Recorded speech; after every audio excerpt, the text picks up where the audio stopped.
要说摔飞机哪家强，当然是印度。近10年来，印度平均每年都要完成摔10架的任务。如果从印度建立空军开始算起，平均每年要摔23.3架，它总共摔了2782架，占全球总摔机量的1/10。这些飞机里有美制的，有苏制的，有英制的，有法制的。别管是哪儿的飞机，只要是到了印度手里，印度就敢摔。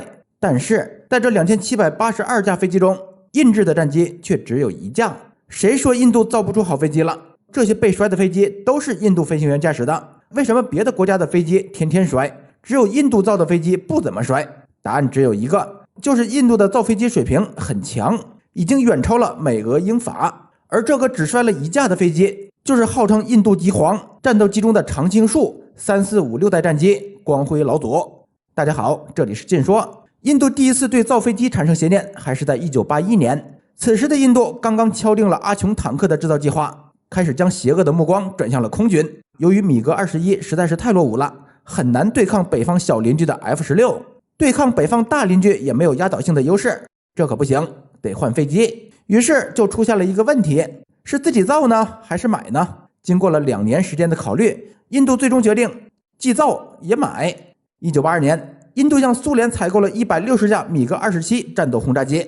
第2年，又与法国接触，准备购买幻影2000战斗机。通过买，印度有了新的战机，也算是解了燃眉之急。于是轰轰烈烈，注定名留青史的 LCA 项目于1983年正式立项。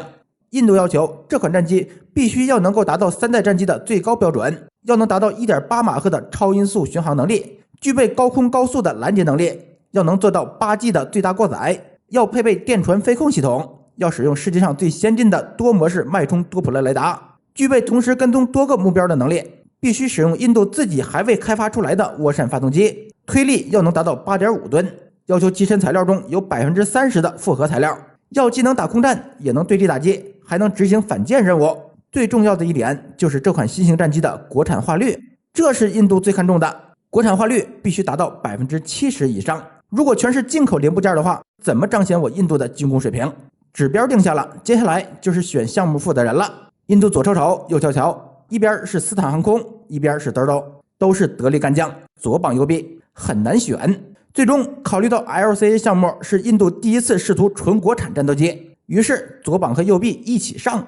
就这样，2大国运克星共同负责起了光辉战机的研发。计划于1987年完成设计工作，1993年完成首飞，1995年量产交付，2000年形成战斗力，2005年全面国产化。项目立了，负责人选好了，计划安排好了，接下来就是设计工作了，也就是画图。负责画图的是印度第一国运克星斯坦航空。结果他画了整整4年，直到1987年，按照原计划设计工作应该完成了，印度也来收作业了。图纸呢？什么？还没画呢？为啥不画？因为不会，实在是没办法了，时间不等人，我印度的纯国产战斗机必须按计划服役。于是在1987年，印度请来了法国的达索公司负责光辉战机的气动设计，又请来了洛克希德马丁公司负责电传飞控系统的集成工作。要说达索和洛马他干活还是挺靠谱的，只用了3年时间就帮助印度完成了光辉战机的全部设计工作。印度看着手中的图纸大喜过望，终于成了。虽然比计划晚了3年，但区3年根本就不算事儿，只要后续的工作卖点力，抢回这点时间不在话下。斯坦航空，我命令你立马开始制造技术验证机。不好意思老大，咱们纯国产的发动机还没有研发成功呢。印度一听这话他就不高兴了，但是为了赶工期，算了，还是买吧。不好意思大人，纯国产的雷达也没有研发出来呢。印度一听这话他又不高兴了，算了，雷达也买吧。不好意思大人，咱们纯国产的飞控系统也没有呢。买吧。弹射座椅也没有，买。座舱显示也没有，买。电子战套件也没有，买。任务计算机也没有，还是买。空导弹也没有，买。机炮也不会，买。机身合金材料也不会造，买。可是大人，这些要是都买的话，那您之前说的 70% 以上的国产化率，这个问题该怎么办？印度想了半天，最终来了一句，算了，就当我没说过。就这样，印度又开始了买，拼好机。光辉的发动机是美国通用电气的 F404 涡扇发动机，雷达是以色列的有源相控阵雷达，英国的 BAE 数字式电传飞控，英国马丁贝克的 MK16 弹射座椅，法国赛风的座舱显示头盔，以色列埃尔比特公司的电子战套件，美国霍尼韦尔公司的任务计算机，以色列德比中距离空导弹，苏联273格斗弹，苏联的双管机炮，日本的钛合金材料，就说这么多吧，说起来没完。总之，光辉的身上你能看到的都是进口的，你不能看到的也都是进口的，没有几个零件是印度纯国产的，全是买的。这种能把产业链做到全球的国家，世界仅此一家，别无分号。用了2年时间，印度该买的都买了，下面就是组装技术验证机了，然后就是首飞了。按照计划，首飞的时间是1993年，但光是买，印度就花了5年时间，花钱都这么费劲，实在是理解不了。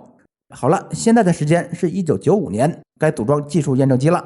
按理说啥零件也不差了，组装2架技术验证机应该用不了几天，再慢的话几个月也应该差不多了。但是在印度这里不行，印度绝对不能如此平庸。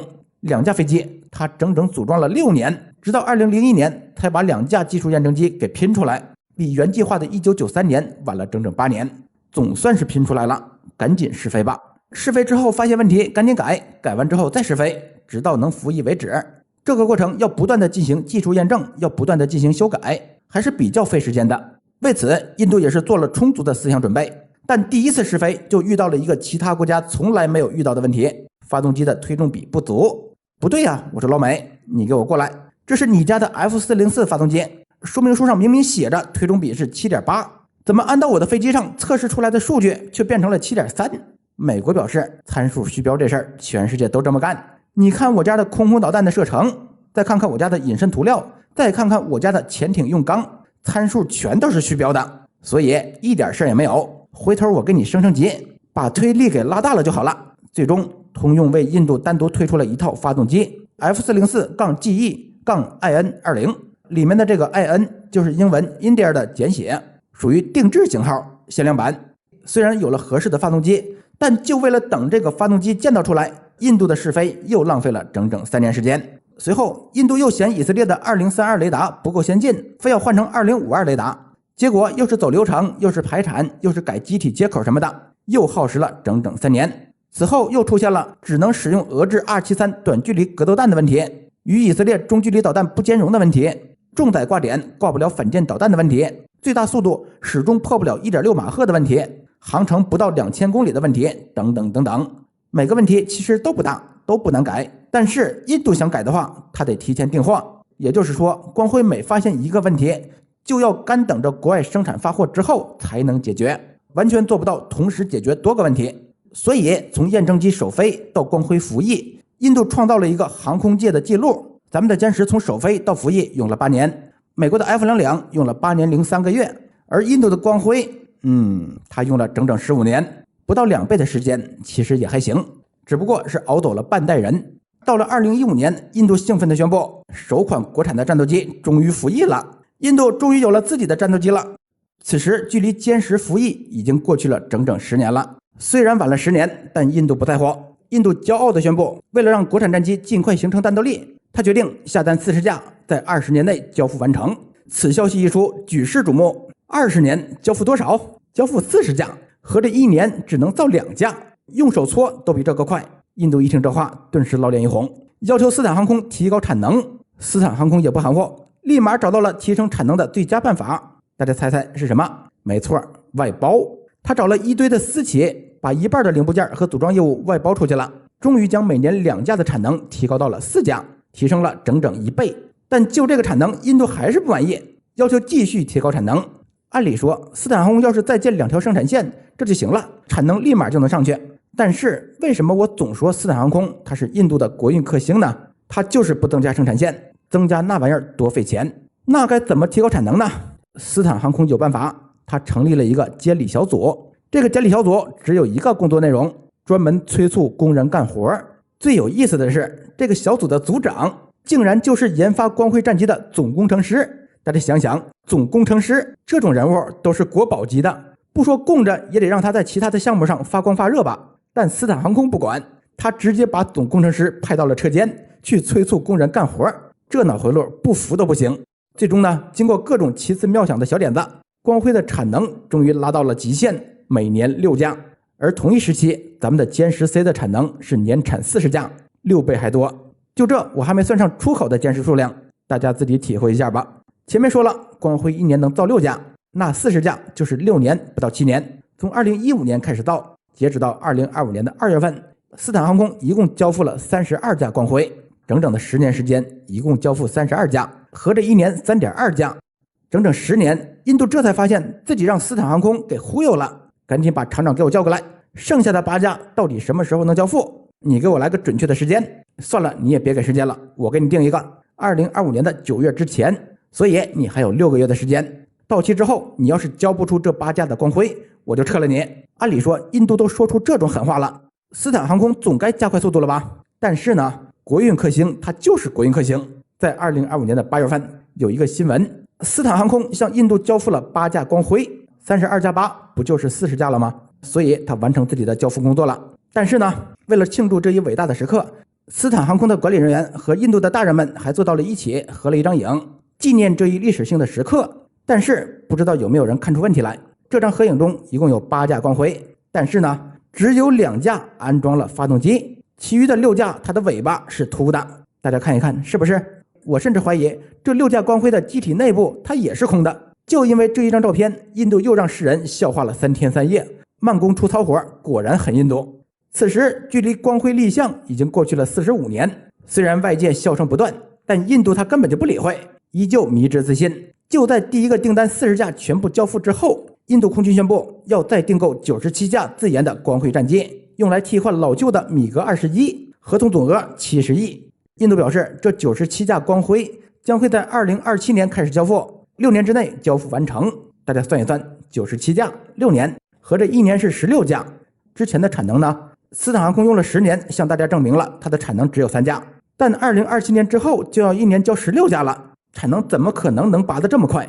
要我说，它本世纪能造完就不错了。不管怎么样，印度不光订购了，还宣传了一把，称这次订购的是国产设计制造战斗机的最先进型号，将成为印度空军的强有力平台。听到这话，巴基斯坦默默地下单了57枚霹雳15空空导弹，剩下的40架光辉，相信印度能自己解决。从1981年立项，花了35年才开始服役，又花了10年才造出了40架半成品。从最早定型的3代机，到后来的自动升级成了4代机，到后来印度又说光辉战机可以升级为5代机，1机3代，1机通吃，还研究什么6代机，升级光辉就行了。光辉可以吃一辈子，让光辉自动匹配，就像数码宝贝一样，对付3代机的时候它就是3代机，对付5代机的时候它就是5代机，反正也没有形成战斗力，自己说是几代它就是几代。要说这个印度，它一直瞄着北方大邻居做事儿，每次只要我们一有突破，他就奋发图强，然后他就画图，然后他就憧憬，憧憬之后他就感觉自己行了，感觉自己行了之后他就开始狂欢，但狂欢之后他就忘了昨天的奋发图强。他每次都这样，大家可以想想是不是像我说的这样。我举几个例子，在今年的年初，印度媒体有一个新闻，说是一架苍鹭无人机被北方的大邻居给控制了。这个事儿出来之后，印度受刺激了，立马宣布要加速国产鲁斯特姆2无人机的研发。这个鲁斯特姆2无人机项目，印度已经研发了整整15年了，一直没搞出来。但因为受了刺激，他又把这个事儿给想起来了。还有一个，咱们的新航母马上就要服役了，这个事儿也让印度受刺激了，他立马宣布印度也要建造自己的新航母。这个在网上有新闻，大家可以搜搜看。还有呢，咱们的076下水了，印度感觉天都要塌了，他立马就宣布要重启自己的2栖战舰计划。注意，是2栖战舰，不是2栖攻击舰。印度说要建造4艘4万吨级排水量的2栖战舰。为什么说是重启呢？因为这个计划最早是2011年提出来的，而且还招过标，但招标之后就没有下文了。这不076下水了吗？这不受刺激了吗？于是他又想起了要好好学习了。这种行为就和我上学的时候一模一样，每次考试出完成绩立马受刺激，马上发誓要努力学习，但睡了一觉之后，昨天的事儿全忘了，结果第2次出成绩再次受刺激，结果睡了一觉之后又给忘了，这就叫心比天高，命比纸薄。虽然印度啥也不会，但北方大邻居有的东西他也想要，只是让我没想到，咱们本来的目的是拖垮老美，没想到印度竟然会主动入局，也算是一个意外之喜。总之吧，印度最棒，印度加油。好了，最后给大家出一道小题，世界上摔飞机最狠的是谁？大家可以猜一猜。下一期可能会说一说马上要服役的航母。好了，本期内容结束，我们下期再见，谢谢大家。